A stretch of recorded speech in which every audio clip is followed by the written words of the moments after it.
আলহামদুলিল্লাহ নাহমাদুহু ওয়া নুসাল্লি আলা রাসূলিহিল কারীম। রাশেদ ইবনে আব্দ রাব্বিহি বলেন, শুয়া নামের মূর্তিটি অবস্থিত ছিল মুআল্লাত নামক স্থানে। ফুজাইল ও বানু জাফর ইবনে সুলাইম গোত্রের লোকজন এটির পূজা করত। একদিন সুলাইম গোত্রের পক্ষ থেকে কিছু উপঢৌকন নিয়ে বানু জাফর গোত্রের লোকেরা রাশেদ ইবনে আব্দ রাব্বিহিকে শুয়া প্রতিমার নিকট প্রেরণ করে। রাশেদ বলেন, শুয়া প্রতিমার নিকট পৌঁছার পূর্বে পথিমধ্যে ভোরবেলা আমি অন্য এক প্রতিমার নিকট পৌঁছি।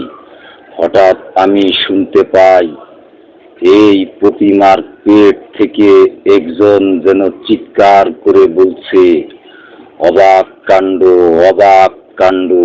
আব্দুল মুত্তালিবের বংশ থেকে এক নবী আবির্ভূত হয়েছেন। তিনি ব্যভিচার, সুদ এবং মূর্তির উদ্দেশ্যে বলিদান নিষিদ্ধ ঘোষণা করেছেন। তার আগমনে আকাশকে সংরক্ষিত করে দেয়া হয়েছে এবং আমাদের প্রতি উল্কাপিণ্ড নিক্ষেপ করা হচ্ছে। হায়রে আশ্চর্য ব্যাপার, ভীষণ আশ্চর্য ব্যাপার! এরপর অন্য একটি প্রতিমার পেট থেকে একজন চিৎকার করে বলতে শুরু করলো, দাম্মার প্রতিমা পরিত্যক্ত হয়েছে, সেটির তো উপাসনা করা হতো। নবী আহমদ সাল্লাল্লাহু আলাইহি সাল্লাম আবির্ভূত হয়েছেন। তিনি নামাজ পড়েন, যাকাত দান ও রোজা পালনের নির্দেশ দেন এবং পুণ্য কাজ ও আত্মীয়তার বন্ধন রক্ষা করে চলার নির্দেশ দেন। এরপর অপর একটি প্রতিমার পেট থেকে অন্য একজন চিৎকার দিয়ে বলল, মারিয়াম পুত্র ঈসা আলাইহিস সালাম। এরপর কুরাইশ বংশের যিনি নবুয়ত ও হেদায়েত করার দায়িত্ব পেয়েছেন, নিশ্চয়ই তিনি সৎ পথ প্রাপ্ত হয়েছেন। সেই নবী আগমন করেছেন অতীতে ঘটে যাওয়া এবং ভবিষ্যতে ঘটিতব্য সকল বিষয়ের যথাযথ সংবাদ নিয়ে।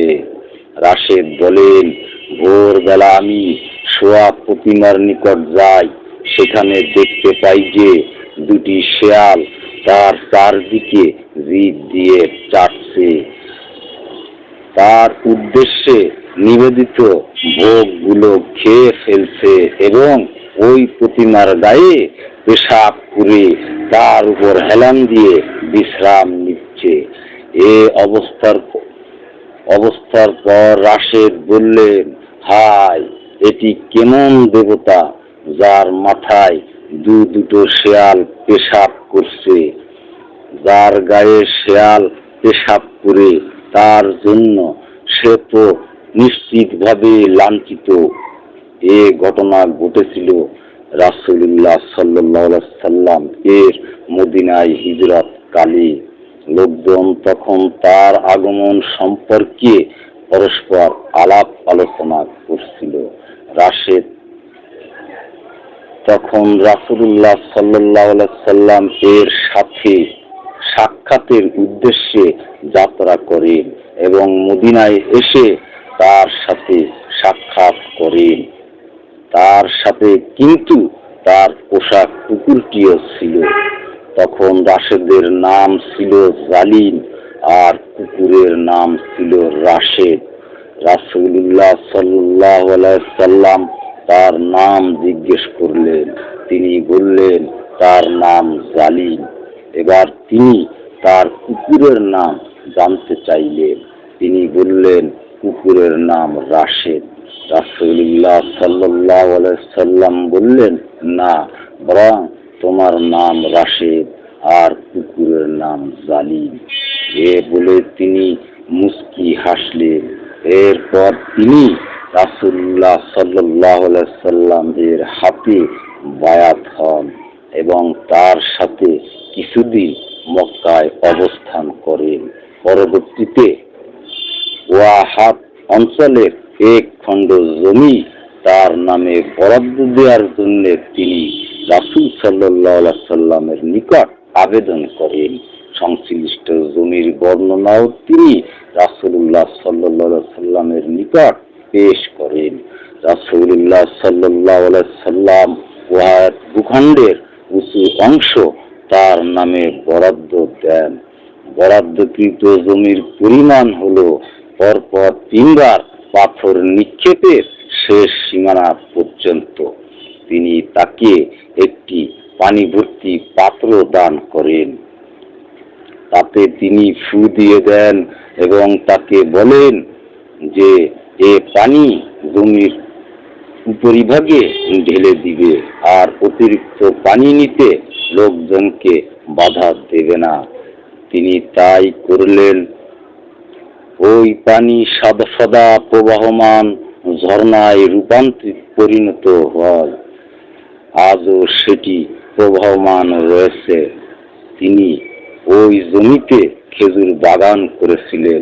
কথিত আছে যে ওই পানি থেকে সমগ্র অঞ্চলে পানি সরবরাহ করা হতো। লোকজন ওই অঞ্চলকে রাসূলুল্লাহ সাল্লাল্লাহু আলাইহি সাল্লাম এর পানির এলাকা নামে আখ্যায়িত করত। ওয়াহাতে অধিবাসীরা ওখানে গিয়ে গোসল করত। রাশেদের নিক্ষিপ্ত পাথর রাকাব অঞ্চলে গিয়ে পৌঁছে। ওই অঞ্চল রাকাব আল হাজার নামে পরিচিত। পরবর্তীতে রাশেদ উত্তর সোয়া প্রতিমার নিকট যান এবং সেটিকে ভেঙে ফেলেন। ওয়াখিরি দাওয়ানা আনিল হামদুলিল্লাহি রাব্বিল আলামিন ওয়া মা তৌফীকি ইল্লা বিল্লাহি আলাইহি তাওয়াক্কালতু ওয়া ইলাইহি উনীব।